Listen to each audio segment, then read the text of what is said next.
एक क्वेश्चन लिखो, ए इसका है आपका एनसीईआरटी का है, एनसीईआरटी का एग्जांपल करा रहा हूं, एम्स में एज इट इज पूछा गया था। लिखो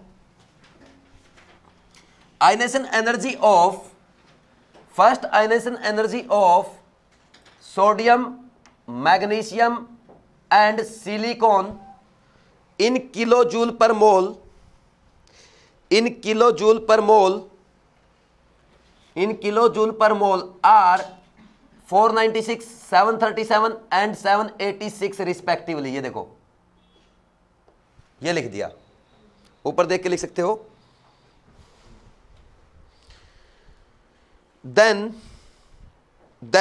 value of first ionization energy of, then value of first ionization energy of aluminium is, option first greater than 496, second greater than 737 but and less than 786, third greater than 496 and less than 786, fourth option greater than 496 and less than 737।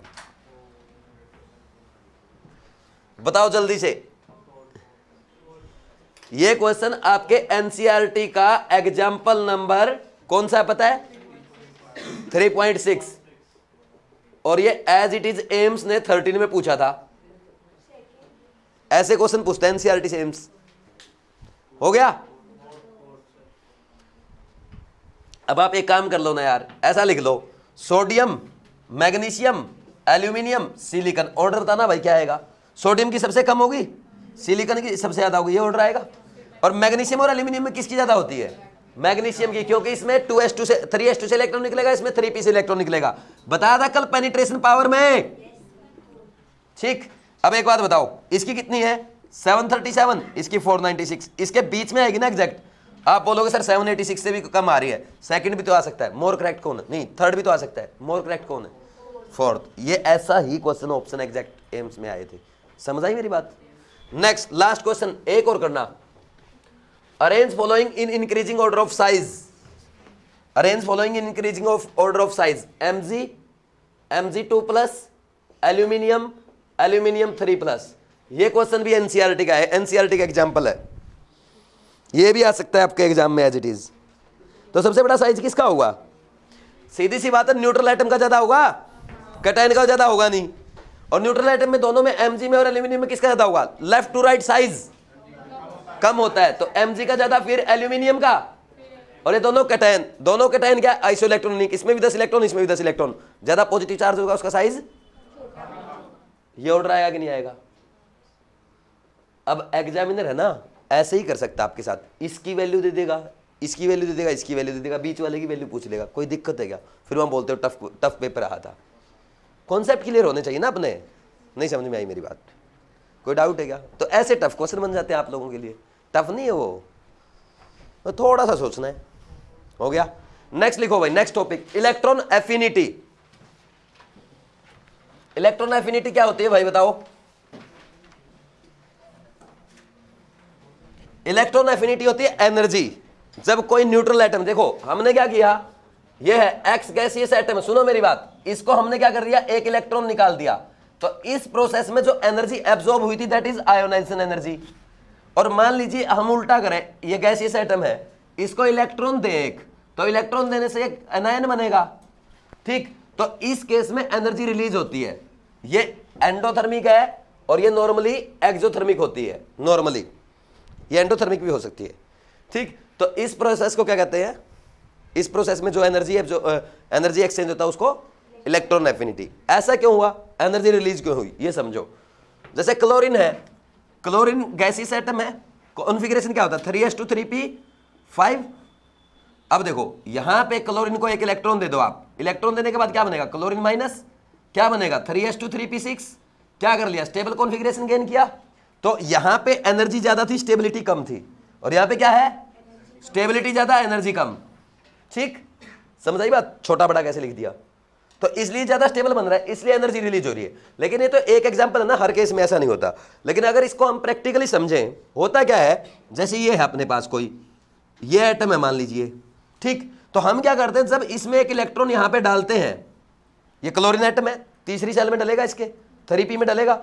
जब ये electron यहां पे डलता है तो जब ये electron आता है इसके पास, तो इस इलेक्ट्रॉन के आने से क्या होता है, इस कैटायन में मतलब इस पे न्यूक्लियस में और इस इलेक्ट्रॉन में क्या होता है, अट्रैक्शन होता है, और अट्रैक्शन के कारण क्या होता है, एनर्जी रिलीज होती है। कोई डाउट है क्या किसी को, समझ आया?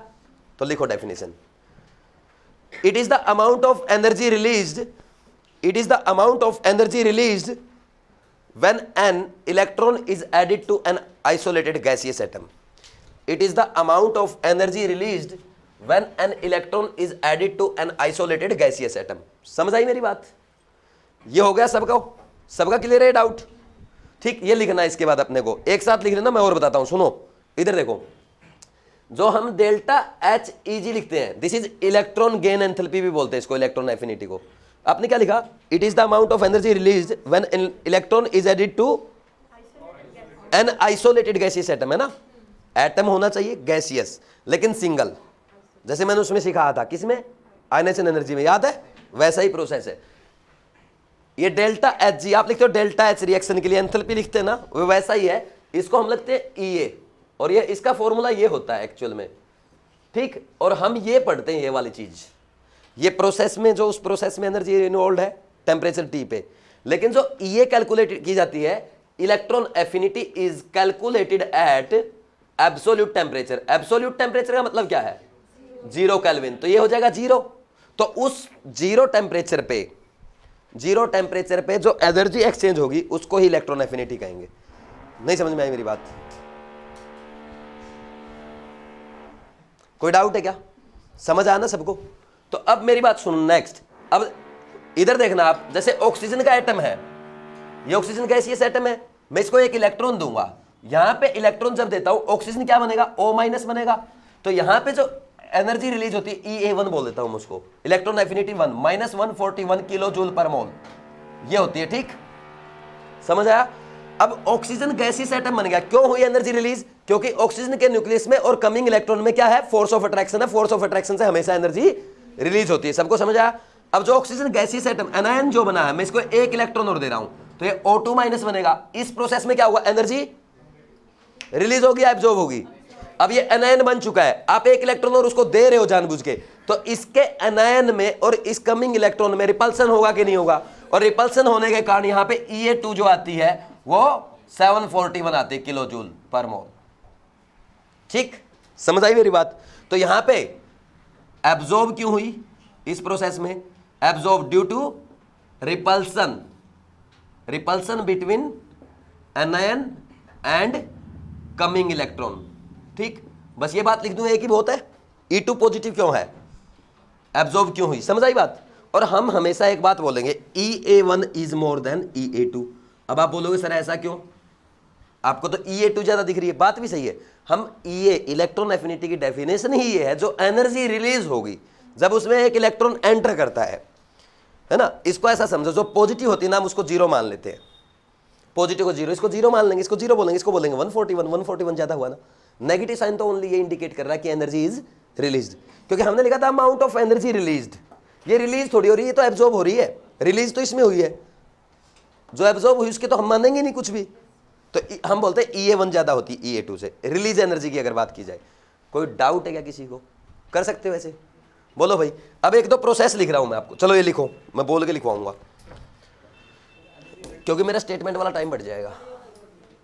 ये वाला EA1 ज्यादा ना, हम देखो सुनो मेरी बात दोबारा, electron affinity is the amount of energy release, underline करो उसको, अंडरलाइन करो।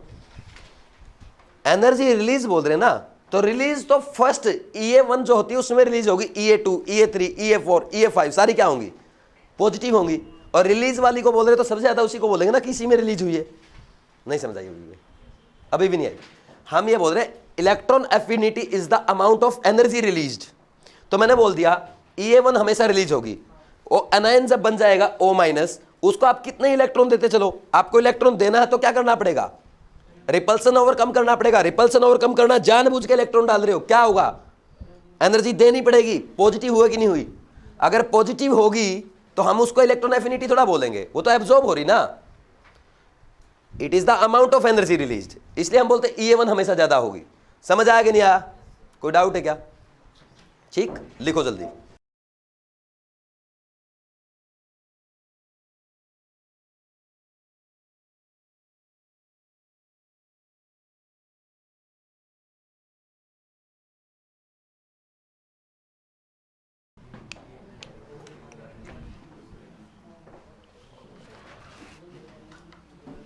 चलो भाई, सिंपल क्वेश्चन लिखता हूं एग्जाम में कैसे पूछे जाते हैं, लिखूं?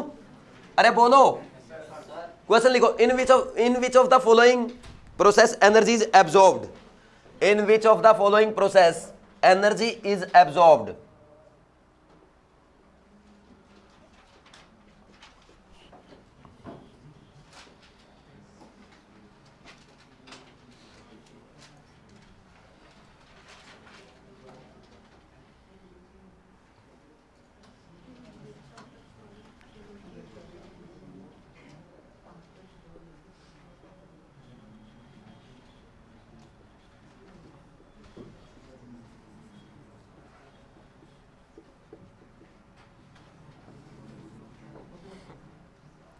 एक साथ सारे लिख दो ना, एब्जॉर्ब रिलीज बता देना, रैंडम है ना, मिक्स लिख देते हैं जितने मेरे दिमाग में आ रहे हैं।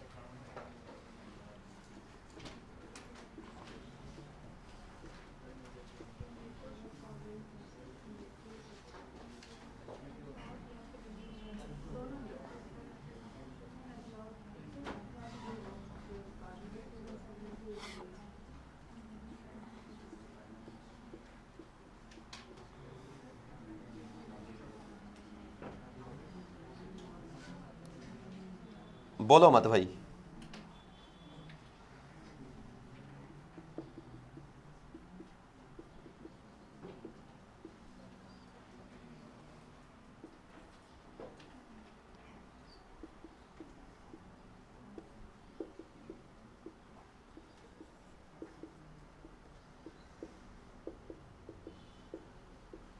बस बहुत, इतने बता दो जल्दी से कि इन एब्जॉर्ब और रिलीज बता दो, किस में एब्जॉर्ब हो रही, किस में रिलीज हो रही है ना। अलग अलग क्वेश्चन बताने की जरूरत ही नहीं अपने को। और लिखूं क्या, एक आधा और, मतलब ऐसे इतने बेसिक क्वेश्चन एग्जामिनर बहुत बार पूछ लेता अपने से।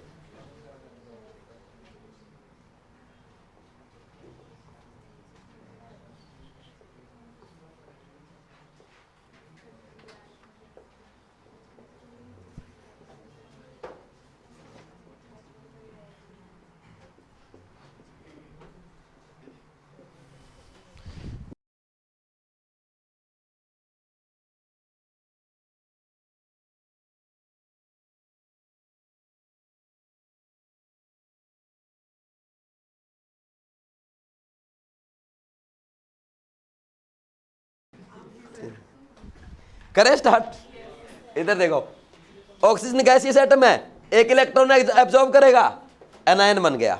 ठीक, ये है रिलीज होगी, क्या होगी? रिलीज को क्या लिख रहा हूं, आर लिख दूं सीधा, यहां पे रिलीज होगी।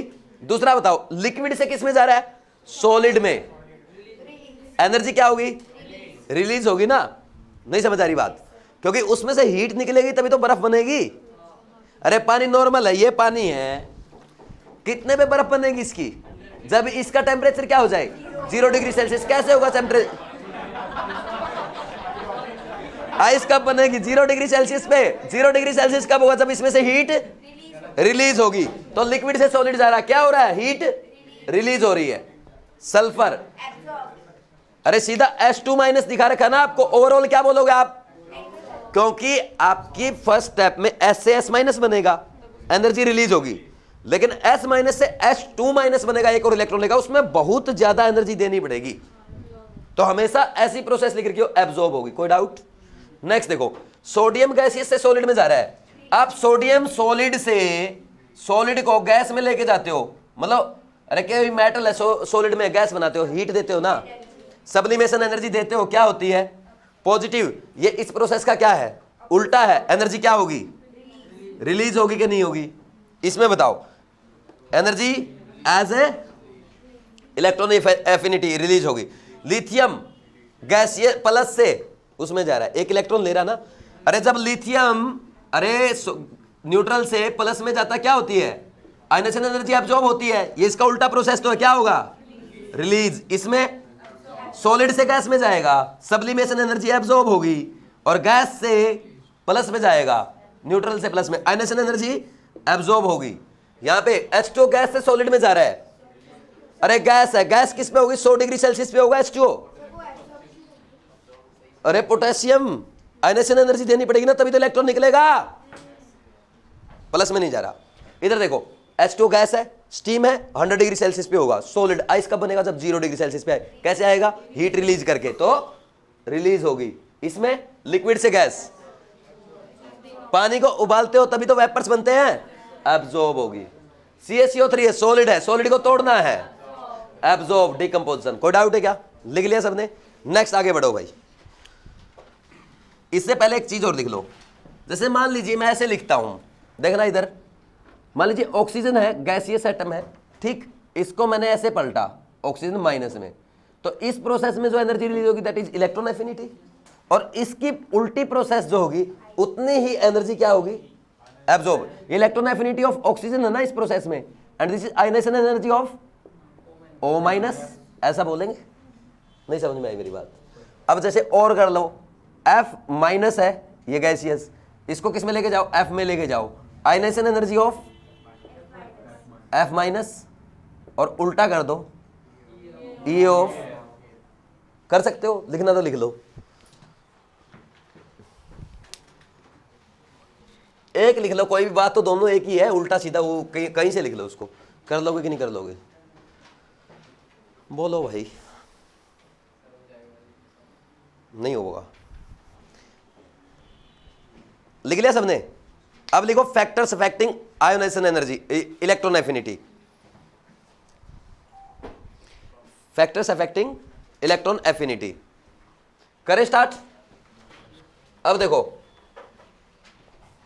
पहला फैक्टर क्या है, एटॉमिक साइज। अरे किसी का एटॉमिक साइज ज्यादा होगा तो इलेक्ट्रॉन एफिनिटी क्या होगी, इन ए ग्रुप, सोचो इन ए ग्रुप टॉप टू बॉटम आने पे क्या होता है, टॉप टू बॉटम आने पे साइज बढ़ता है, तो न्यूक्लियस की और कमिंग इलेक्ट्रॉन की दूरी, अरे ये न्यूक्लियस है, ठीक, और ये साइज बहुत बड़ा है, इलेक्ट्रॉन आपको यहां डालना है, एक यहां पे डालना है, कहां पे अट्रैक्शन ज्यादा होगा, छोटे वाले में ना, तो इसमें अट्रैक्शन ज्यादा होगा, साइज बढ़ेगा तो इलेक्ट्रॉन एफिनिटी घटेगी। तो लिथियम, सोडियम, ऐसे बात करें फ्लो, अगर हम बात करें भाई, ये लिखा जाए अगर अपने को, किसका एग्जांपल लिखे, किसी का लिख लो, वैसे लिखना नहीं चाहिए ऐसे example, lithium, sodium, potassium, rubidium, caesium, hydrogen, सबसे ज्यादा किसकी होगी, घटेगी ना, साइज बढ़ेगा तो इलेक्ट्रॉन एफिनिटी, ठीक। इन ए पीरियड में क्या होगा, as we go left to right जाने में क्या होता है, साइज घटता है, साइज घटने से ENC बढ़ता है, ENC बढ़ने से इलेक्ट्रॉन एफिनिटी, इलेक्ट्रॉन को अट्रैक्ट करेगा ना, और इलेक्ट्रॉन एफिनिटी बढ़ेगी। आप बोलो, ठीक, समझ आई ये बात, कोई डाउट है क्या इसमें किसी को। अब नेक्स्ट करें, नेक्स्ट फैक्टर कौन सा आता है, ENC। भाई इफेक्टिव न्यूक्लियर चार्ज ज्यादा होगा तो क्या होगा, E is directly proportional to ENC। मान लीजिए मेरे को दे दिया PB, PB2 प्लस और PB4 प्लस, कौन जल्दी अट्रैक्ट करेगा इलेक्ट्रॉन को, ठीक, समझ आई कि नहीं आई बात। मेरे को ऐसा दे दिया ऑक्सीजन माइनस, ऑक्सीजन 2 माइनस, ये अट्रैक्ट करेगा क्या इलेक्ट्रॉन को, नहीं करेगा, ये करेगा, नहीं समझ में आई मेरी बात। अरे कैटायन जल्दी अट्रैक्ट करेगा। नेक्स्ट फैक्टर कौन सा है, बोलो, शिल्डिंग इफेक्ट, थर्ड फैक्टर आ गया ना, शिल्डिंग इफेक्ट। तो भाई शिल्डिंग इफेक्ट ज्यादा है, शिल्डिंग मतलब ये बीच वाले इलेक्ट्रॉन ज्यादा शिल्ड कर रहे हैं, तो इलेक्ट्रॉन एफिनिटी कम होगी, electron affinity is inversely proportional to shielding effect. Next factor कौन सा आता है, इलेक्ट्रॉनिक कॉन्फ़िगरेशन। इलेक्ट्रॉनिक कॉन्फ़िगरेशन में देखो, हाफ फील्ड और फुल फील्ड कॉन्फ़िगरेशन क्या होते हैं, स्टेबल कॉन्फ़िगरेशन, और स्टेबल कॉन्फ़िगरेशन होंगे तो इलेक्ट्रॉन लेना चाहेंगे या नहीं लेना चाहेंगे, इलेक्ट्रॉन नहीं लेना चाहता, और नहीं लेना चाहता तो इलेक्ट्रॉन एफिनिटी कम होगी कि नहीं होगी। अब देखो जो नोबल गैसेज होती हैं, नोबल गैसेज, उनके पीरियड में क्या होगा, लिस्ट E होगी कि नहीं होगी, क्यों भाई, because they have full field configuration, full field electronic configuration. समझ आ कि नहीं आया, कोई डाउट है क्या इस बात में। अब नेक्स्ट बात आती है नोबल गैसेज की बात, देखो ये होती है NH2NP6। नेक्स्ट अपना आता है वो secondary metals, alkaline earth metals. Secondary metals के केस में क्या होता है, अरे NH2 कॉन्फ़िगरेशन होता है, इनका भी क्या है, फील्ड, फुल फील्ड कॉन्फ़िगरेशन है, फुल फील्ड सब सेल इनके केस में, फुल फील्ड एस सब सेल, ठीक है। तो इनकी भी इलेक्ट्रॉन एफिनिटी क्या होती है, इज लेस, कम होगी। समझ आई मेरी बात। नेक्स्ट क्या आता है, nitrogen family. Nitrogen family case में क्या होता है, NH2 NP3, कहां आएगा इलेक्ट्रॉन, पी सब सेल में। तो पी सब सेल क्या है, हाफ फील्ड है, और हाफ फील्ड स्टेबल कॉन्फ़िगरेशन होता है। इलेक्ट्रॉन एफिनिटी इसका लिखो वेरी लेस, और इसका क्या लिखोगे, इलेक्ट्रॉन एफिनिटी इज लेस। यानी सबसे कम तो नोबल गैसेज की, उनसे ज्यादा सेकंड डे की, और फिर थर्ड डे की। अब देखो हमने लिखा था लेफ्ट टू राइट बढ़ेगी, लेकिन सबसे कम किसकी होगी, नोबल गैसेज की ना। ये बात समझ में नहीं आई आपको, नहीं समझ में आई भाई, ये तो समझ में आना तीनों। सबसे कम किसकी होगी, जो सबसे ज्यादा स्टेबल कॉन्फ़िगरेशन है किसका होता है पीरियड में, नोबल गैस का। फिर इसका देखा हमने, इसमें भी सेल, सब सेल फुल फील्ड होती है, इसमें हाफ फील्ड होती है। तो सबसे कम तो इनकी होगी, इनसे ज्यादा इनकी होगी, और इनकी तीनों में सबसे ज्यादा होगी। यानी नियोन की सबसे कम, फिर बेरिलियम, फिर उससे ज्यादा नाइट्रोजन, और फिर लिथियम, बोरॉन, कार्बन, क्या हो गया, बोरॉन किससे, अरे हाँ ये थोड़ा सा एक्सेप्शन यहां पे आता है, ये नोट कर दो लो, बोरॉन और फिर लिथियम, यही बोल रहे हो ना, ये चेंज होता है वैसे, लेकिन मैं तो इसको ऐसे ही पढ़ाता हूँ, लिथियम से ज्यादा बोरॉन की। लेकिन ऐसा एग्जाम में पूछेगा नहीं, टेंशन मत लेना, इतने क्रिटिकल नहीं पूछता एग्जाम में, ये एक्सपेरिमेंट बेस्ड होते हैं, कहाँ कहाँ याद करोगे, ठीक। और इसका रीजन ये है कि इसका 2s2 हो जाता है, कॉन्फ़िगरेशन थोड़ा स्टेबल हो जाता है बोरोन से, ठीक। फिर नाइट्रोजन, नाइट्रोजन तो पीछे चला गया, फिर ऑक्सीजन, फिर फ्लोरीन, ये ऑर्डर आएगा। कोई डाउट है क्या, समझ आया सबको भाई। पीरियड में लेफ्ट से राइट जाने में बढ़ेगी, सबसे कम किसकी रहेगी, इनर्ट गैसेज की, उससे ज्यादा सेकंड डे की, उससे ज्यादा नाइट्रोजन फैमिली की, फिर लेफ्ट टू राइट बढ़ा दियो, कोई दिक्कत नहीं है, ठीक। तो ये याद रखना था तो रख लो, नहीं कोई जरूरत नहीं है। देखो यार बहुत टाइम लगा देते हो।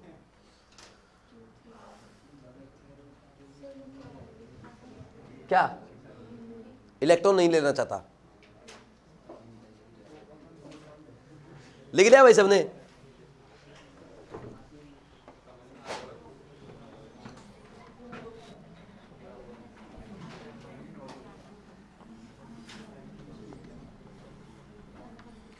देखो भाई करे आगे एक नोट डालो, इंपॉर्टेंट नोट ये कहता है, लिख लिया ना सबने, दो सेकंड पीरियड के एलिमेंट्स है, सेकंड पीरियड वालों की ये जो है वो थर्ड पीरियड वालों से कम होती है। यानी आपसे अगर बोले कार्बन और सिलिकॉन में किसकी ज्यादा है, नाइट्रोजन फास्फोरस में किसकी ज्यादा है, ऑक्सीजन सल्फर में किसकी ज्यादा है, फ्लोरीन क्लोरीन में किसकी ज्यादा है, तो आप क्या बोलोगे, थर्ड पीरियड एलिमेंट्स की ज्यादा होती है। समझ आइए बात, एक बार ये लिख लो, फिर रीजन लिखवा देता हूं।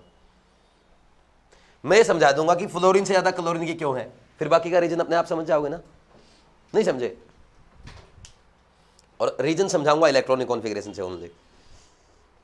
देख लो इलेक्ट्रॉनिक कॉन्फ़िगरेशन से समझा कितना इंपॉर्टेंट चीज है इलेक्ट्रॉनिक कॉन्फ़िगरेशन। जहां भी एक्सेप्शन आ रहे कौन काम आ रहा है, ब्रह्मास्त्र है, हा? क्या किस चीज का, हाँ तो एनर्जी कंजर्वेशन तो है ही। और एक बात बताऊं आपको, वो जो हम करते हैं फिजिक्स में, जो भी आप वो पढ़ते हो ना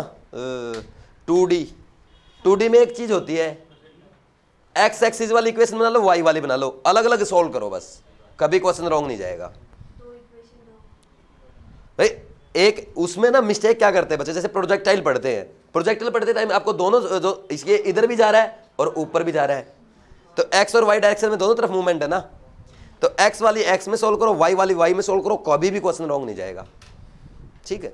समझ आया कि नहीं आया, मुझे यही चीज नहीं करनी आती थी बस। नेक्स्ट आगे बढ़े, हाँ आगे बढ़े। देखो अब क्या होता है, यहां पे अगर हम बात करें, लिखो वाई क्लोरीन हैज मोर, या वो ऐसे लिखोगे जैसे उसमें एग्जाम में आता है, लिखो electronegativity of fluorine is more than chlorine, electronegativity of fluorine is more than, fluorine is सही तो लिखा है, fluorine is more than chlorine. दोबारा बोल रहा हूं, कार्ड दोबारा सुन लो। Electronegativity of fluorine is more than chlorine, yet chlorine has more electron affinity than fluorine. Explain why? भाई फ्लोरीन की इलेक्ट्रॉन एक्टिविटी ज्यादा होती है क्लोरीन से, फिर भी क्लोरीन की इलेक्ट्रॉन एफिनिटी ज्यादा क्यों है? ये बात तो अभी थोड़ी देर के बाद समझ में आ जाएगी, क्योंकि इलेक्ट्रॉन एक्टिविटी का और इलेक्ट्रॉन एफिनिटी का कोई लेना देना नहीं है। ठीक, वो मैं अभी डिफरेंस आपको बताऊंगा। सबसे पहली बात ये समझो, मैं आपको सीधा सा फंडा मैं ये समझा रहा हूं, अब उस चीज को छोड़ो एक बार। क्लोरीन की इलेक्ट्रॉन एफिनिटी ज्यादा क्यों है फ्लोरीन से, ये बता रहा हूं। फ्लोरीन का कॉन्फ़िगरेशन बताना मेरे को एक बार, यही होता है, और क्लोरीन का बताना 1s2 2s2 2p 6 3s2 3p 5। एक बात सुनो, इसका जो 2 है ये 2p5 होगा, ये छोटा ऑर्बिटल होगा ना, तो ये छोटे ऑर्बिटल में इलेक्ट्रॉन जब आएगा रिपल्सन क्या होगा, रिपल्सन क्या होगा, ज्यादा, और रिपल्सन ज्यादा होगा तो इलेक्ट्रॉन एफिनिटी कम। अब इसकी बात करें, इसका थोड़ा सा बड़ा मिलेगा ना, तो बड़े में इलेक्ट्रॉन जब आएगा, इसमें भी 5 इलेक्ट्रॉन है, अरे एक छोटा सा घर है उसमें 5 लोग रहते हैं, उसमें 6 आदमी आएगा जब प्रॉब्लम आएगी ना। एक बड़ा घर है उसमें 5 लोग रहते हैं, 6 आदमी आ जाए आराम से। तो ये इलेक्ट्रॉन जब आएगा तो रिपल्सन क्या होगा, यहाँ पे क्लोरीन के केस में रिपल्सन लेस, इलेक्ट्रॉन एफिनिटी ज्यादा। समझ में आया? अदर रीजन, अदर रीजन, एक रीजन हो रहा है, क्या है other reason? Chlorine has vacant 3d। अब जो वैकेंट 3d ऑर्बिटल, अगर वैकेंट ऑर्बिटल होंगे वो इलेक्ट्रॉन को अट्रैक्ट करेंगे कि नहीं करेंगे, है ना? समझ आ रही ना बात? अरे बोलो, लिखो फिर जल्दी, लिख लिया भाई? अब देखो मेरी बात सुनो, अब यहां पे एक ऑर्डर याद रखना आपको। देखो ये ऑर्डर अक्सर पूछा जाता है कि वैसे तो नीचे जाने पे इलेक्ट्रॉन एफिनिटी घटती है ना, तो यानी सबसे ज्यादा किसकी होनी, सबसे कम होगी आयोडीन की, फिर ब्रोमीन की, फिर क्लोरीन की होनी चाहिए। लेकिन अभी आपने पढ़ा किसकी ज्यादा होगी, हैं? कहां गया मेरा दूसरा पेन? ऐसे आएगा कि नहीं ऐसे आएगा ऑर्डर? ठीक। और बात करें अगर ऑक्सीजन फैमिली की, तो सल्फर की सबसे ज्यादा होती है, फिर सेलेनियम की, फिर टीई की, और ऑक्सीजन सबसे लास्ट चला जाता है, इतनी कम होती है ऑक्सीजन की बेचारे की। ऐसे ही नाइट्रोजन फैमिली की अगर बात करें, नाइट्रोजन, फास्फोरस, आर्सेनिक, और इससे भी कम, नहीं सॉरी, फास्फोरस की सबसे ज्यादा, फिर आर्सेनिक, फिर एसबी, और फिर सबसे कम नाइट्रोजन की। समझ आई? मेनली यही ऑर्डर पूछा जाता है, और कोई पूछता ही नहीं है एग्जामिनर। नहीं समझ में आई मेरी बात? कोई डाउट है किसी को? आपसे क्वेश्चन पूछ ले, ई का ऑर्डर बताना भाई, इंक्रीजिंग ऑर्डर, ऑक्सीजन है, सल्फर है, क्लोरीन है, एक क्वेश्चन पूछ लिया। दूसरा क्वेश्चन मान लीजिए आपसे ये पूछ लिया कि आप किसको अरेंज करोगे, boron, carbon, nitrogen, oxygen, fluorine, सबसे ज्यादा किसकी होगी इसमें बताओ? अरे बोल दो, क्लोरीन की, फिर अरे थर्ड पीरियड की ज्यादा होगी ना, सल्फर और ऑक्सीजन की इससे कम। कोई डाउट है क्या इसमें? बताओ, सेकंड पीरियड के एलिमेंट सारे लेफ्ट टू राइट बढ़ेगी, नाइट्रोजन सबसे पीछे जाएगा। ठीक। एक चीज और बताई जाती है अपने को, ऐसे याद करना चाहते हैं, carbon silicon, nitrogen phosphorus, oxygen sulphur, और फ्लोरीन क्लोरीन। सबसे ज्यादा होती है क्लोरीन की, और इनकी ज्यादा होगी, सबसे ज्यादा इसकी, फिर इसकी, ऐसे करते हैं हम लोग, फिर इसकी।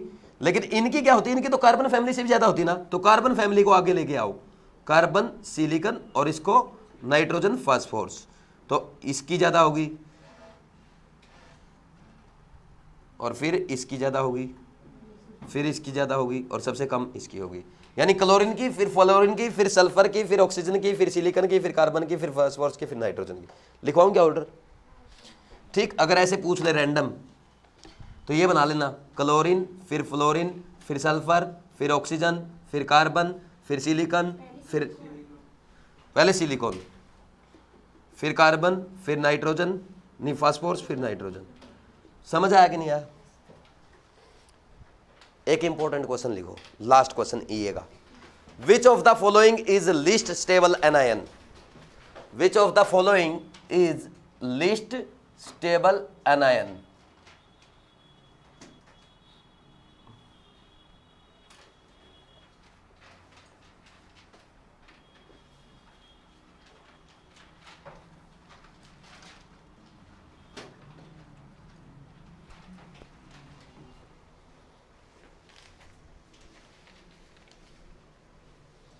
इसे एग्जैक्ट ऑप्शन लिख देता हूं जो आईआईटी में पूछे गए थे। लिखूं क्या? Nitrogen minus, fluorine minus, sulphur minus और फोर्थ है बेरिलियम माइनस। कौन होगा भाई सबसे कम स्टेबल?